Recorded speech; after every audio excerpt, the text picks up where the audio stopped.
ये जो आपने अभी लगातार कुछ सामान गिरने की आवाज सुनी, ये आवाज उस दुख आती थी सुबह 3 दिन की दिल्ली में मनमोहन के ऑफिस केबिन में उठा पुठक शुरू। हमारा मनमोहन उर्फ मन्नू एक 25 साल का यंग, हैंडसम और हवस से भरा शरीफ लड़का था। अब आप सोच रहे होंगे कि हवस वाला इंसान शरीफ कैसे हो सकता है। सवाल तो सही है, पर इसका जवाब वक्त के साथ आप खुद जान जाएंगे। और इससे पहले कि आप एक और सवाल करें कि मैं कौन हूं, मैं खुद ही बता देता हूं कि मैं काम देवता हूं। नहीं जानते? आप इंग्लिश में मुझे वर्क लॉर्ड भी कह सकते हैं। हालांकि वो आपके वर्क में और मेरे वर्क में थोड़ा सा फर्क तो है। अभी ये आवाज सुनकर लग रहा होगा कि मन्नू काम से फ्रस्ट्रेटेड होकर सामान यहां वहां फेंक रहा है, पर नहीं, वो तो अपनी यंग, ब्यूटीफुल, हल्की, नाजुक, दुबली पतली, आराम से गोद में उठाए जाने लायक कुलीग अंकिता के साथ कुछ यूनिक आइटम ढूंढ रहा है। बाबू, क्यों मेहनत कर रहे हो आप? लेकिन माल है, जब तुम लेकर आए हो तो गया कहाँ? क्या फर्क पड़ता है? प्रोटेक्शन मिले या ना मिले, मुझ पर विश्वास है ना? हाँ, लेकिन जो इंसान आपको दुनिया से प्रोटेक्ट करने के लिए तैयार है, उसके साथ भी आपको प्रोटेक्शन चाहिए।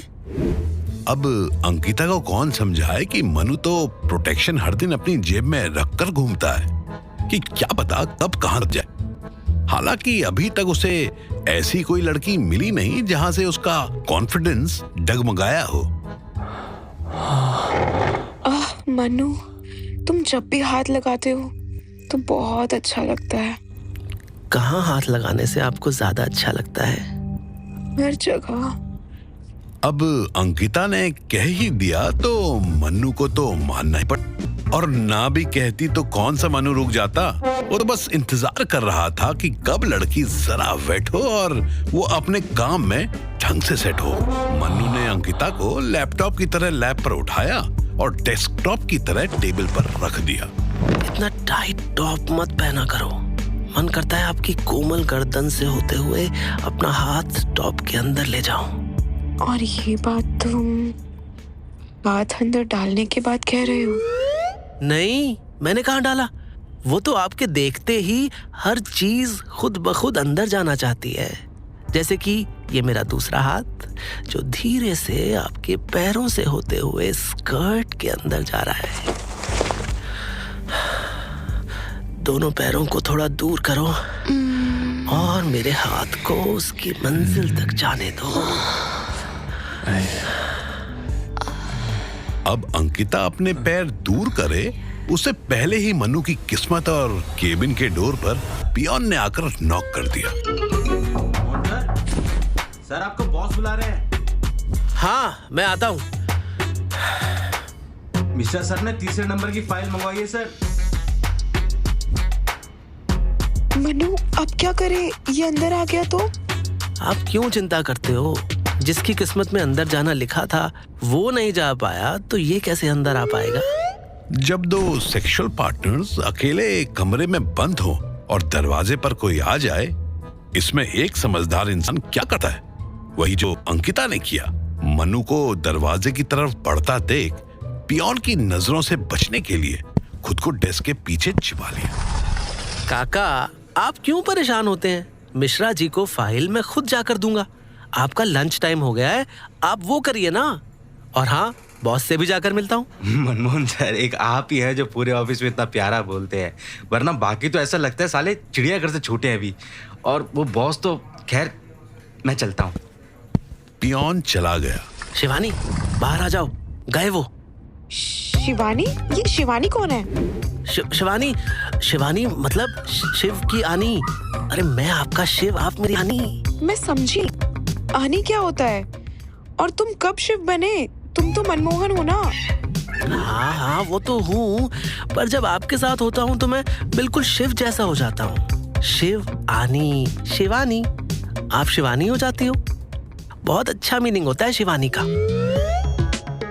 मनु तुरंत अंकिता को बाहों में लेकर मैनिपुलेट करने लगा।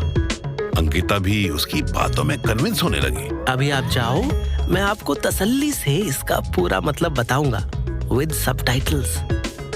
सुनिए आपने मनु की बातें। मनु इतना होशियार तो है ही कि उसके मुंह से यूं ही किसी लड़की के सामने किसी और लड़की का नाम नहीं निकल सकता। लेकिन शिवानी कोई और नहीं बल्कि मनु की लाइफ की प्रायोरिटी गर्लफ्रेंड थी। खैर, मनु बॉस के केबिन पहुंचा। बॉस, आपने बुलाया? अरे मन्नू, आओ आओ, तुम्हारा इंतजार कर रहा था। माफ कीजिएगा सर, आपको इंतजार करवाया।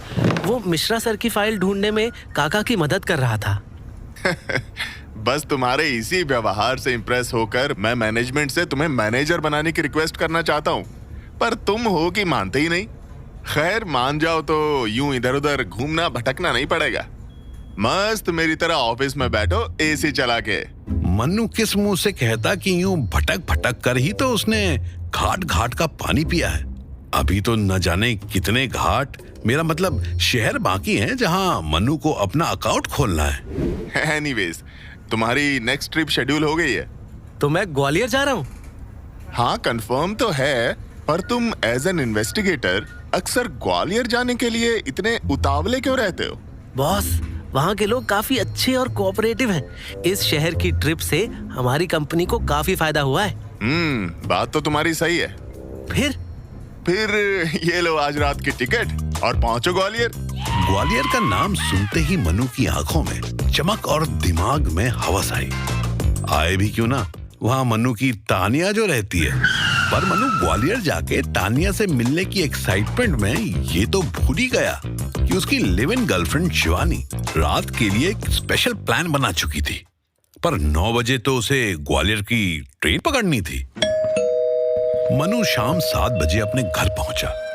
उसकी permanent roommate, live in partner उस पर जहां चढ़ने को तैयार, उसे एडवांस में ही अपना पति परमेश्वर मान चुकी शिवानी उसका वेट कर रही थी। शिवानी ने झट से दरवाजा खोला। इतनी जल्दी नहीं आना था। तुमसे कहा था ना 8 बजे आना। अभी बस 7 बजे हैं और मेरा रोमांटिक रूम डेकोरेशन अभी तक पूरा नहीं हुआ है। अरे, मैंने सोचा कि तुम्हें आकर सरप्राइज कर दूं और ये भी देख लूंगा कि तुम रूम डेकोरेट करते हुए कैसी लगती हो। हाँ, तुम सच में दुनिया के बेस्ट पार्टनर हो। अच्छा, मुझे भूख लगी है, तो पहले खाना खाऊं या तुम्हें? दोनों अभी नहीं, पहले रूम तैयार करना बाकी है। कैंडल लाइट डिनर के लिए कैंडल भी लाना है, उसके बाद डिनर और फिर डिजर्ट में मैं। अरे बेबी, इसमें तो बहुत देर लग जाएगी। इतना टाइम नहीं है। क्यों, कहीं जाना है? नहीं नहीं, इस वक्त आपके अलावा कहाँ जा सकता हूँ। मन्नू अक्सर अपनी मीठी जुबान और खट्टी हवस के चक्कर में खुद ही फंस जाता था। शिवानी की इतनी मेहनत के बीच किस मुंह से कहता कि वो तानिया से मिलने की तैयारी में है, और दूसरा, अगर कह भी दिया और शिवानी का मूड खराब हो गया तो डिनर और डेजर्ट दोनों मिस हो जाएंगे।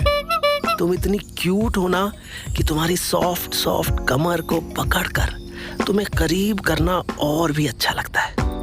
पर दीवार पर बलून्स नहीं लगाए मैंने अब तक। समझ नहीं आता, अपने हाथों को सबसे पहले तुम्हारी कमर से ऊपर लेकर जाऊं या नीचे? मन्नू, अभी कैंडल्स भी लाना बाकी है। मेरे पास है ना कैंडल बेबी, बस अब इसे अपनी गर्मी से जला दो। मन्नू, मैं कब से रोमांटिक माहौल बनाने की कोशिश कर रही हूँ और तुम हो कि पता नहीं क्या ही बोल रहे हो। मुझे समझ नहीं आ रहा। बस शिवानी की यही मासूमियत हमेशा मनु की हवस पर भारी पड़ जाती थी। इसलिए तो मनु अपनी टूरिंग जॉब का फायदा उठाते हुए शहरों के साथ साथ अलग अलग लड़कियां भी घुमाता है। लिव इन के 4 साल के बावजूद मनु अब तक अपनी काबिलियत के हिसाब से 4 दिन भी संतुष्ट नहीं हो पाया था। शिवानी तो मान नहीं रही थी, इसलिए घड़ी की टिक टिक के साथ अब मनु को ट्रेन का हॉर्न भी सुनाई देने लगा। अच्छा बेबी, आप एक काम करो, बलून्स लगाओ और कैंडल्स लाओ, तब तक मैं बैग पैक कर लेता हूँ। Bag pack? हम दोनों कहीं बाहर जा रहे हैं? बैग पैक नहीं, मैंने कहा कि तुम माहौल बनाओ, मेरा बैग पेन कर रहा है। मैं तब तक आराम कर लेता हूँ। शिवानी को बाहर भेजकर मनु तानिया से मिलने की फुल ऑन तैयारी में जुट गया। इस बीच उसे याद आया कि उसने अभी तक तानिया को इन्फॉर्म तो किया ही नहीं। अब लड़का दिल्ली से 9 बजे ग्वालियर के लिए निकलेगा तो आधी रात में पहुंचेगा, और ऐसे में उसके लैंडलॉर्ड ने घर में एंट्री लेने में कोई दिक्कत कर दी तो? कौन मर रहा है इतनी रात में? बेबी, मैं मन्नू। अरे मनु जी, आप? सॉरी, मैं YouTube वीडियो देख रही थी इसलिए। कोई बात नहीं, कम से कम मुझे ये तो पता चला कि मैं आपके लिए दुनिया से कितना अलग हूँ। मेरा नाम सुनते ही कैसे टोन बदल गई आपकी। अच्छा सुनिए, रात को YouTube के लिए नहीं, हमारी प्यार मोहब्बत के लिए रिजर्व रखिए। अरे इतनी दूर से वो चैटिंग वाला प्यार मुझसे नहीं होता। आप इतनी दूर क्यों रहते हो? सिर्फ कुछ घंटों की दूरी है ये। 9 बजे मेरी ग्वालियर की ट्रेन है। क्या बात है, इसका मतलब आज भी लैंडलॉर्ड को शहर में बढ़ते क्राइम की नई कहानी सुननी पड़ेगी, ताकि वो अपने कमरे से बाहर ही ना निकले। तान्या का लैंडलॉर्ड वहां डरपोक आदमी था। तान्या उसे शहर में हो रहे क्राइम के बारे में बताकर ऐसे डराती थी कि वो बेचारा रात अपना फ्लोर बंद करके चुपचाप सो जाता था। दोनों ने प्लान तो अच्छा बना लिया था, लेकिन इस पर पानी फिरने के लिए शिवानी कैंडल्स लेकर घर वापस आ गई, और उसने आते ही मनु को हाथ में टिकट पकड़े कॉल पर मुस्कुराते हुए बात करते देख लिया। मन्नू, किससे बात कर रहे थे? और ये हाथ में क्या है? बॉस का कॉल था बेबी। ये तो कुछ नहीं, फालतू कागज है। तो लाओ, मैं डस्टबिन में फेंक दूं। अरे ये तो ग्वालियर की ट्रेन टिकट है। वही 9 बजे की। जा रहे हो? तुम्हें पता था ना कि मैंने कितना कुछ प्लान किया है, फिर भी तुमने ग्वालियर जाने का प्लान बनाया। नहीं बेबी, मेरा कोई प्लान नहीं है कहीं जाने का। हम दोनों रात भर यहाँ वही करेंगे जो तुम चाहोगी, बलून्स के साथ कैंडल लाइट डिनर। नहीं, तुम जा रहे हो। मैंने हमारे लिए इतना कुछ सोचा और तुम जा रहे हो। नहीं बेबी, मैं कहीं नहीं जा रहा। मुझे तो पता भी नहीं था कि ये टिकट मेरे बैग में है। वो तो अभी बॉस ने कॉल करके बताया। मैंने ऑफिस में ये टिकट साफ लेने से मना कर दिया था। उन्होंने बहुत कोशिश की, लेकिन मैंने कहा कि मैं आज की रात अपनी शिवानी के साथ बिताऊंगा। लेकिन बॉस तो बॉस है ना, उनके और मेरे लाखों के फायदे की बात है, इसलिए उन्होंने बिना बताए बैग में रख दिया। इस टिकट को देखकर तुम रोई हो ना? लाओ, इसे फाड़ ही देता हूं मैं। अरे ये मनु ने क्या किया? जोश जोश में टिकट ही फाड़ दिया।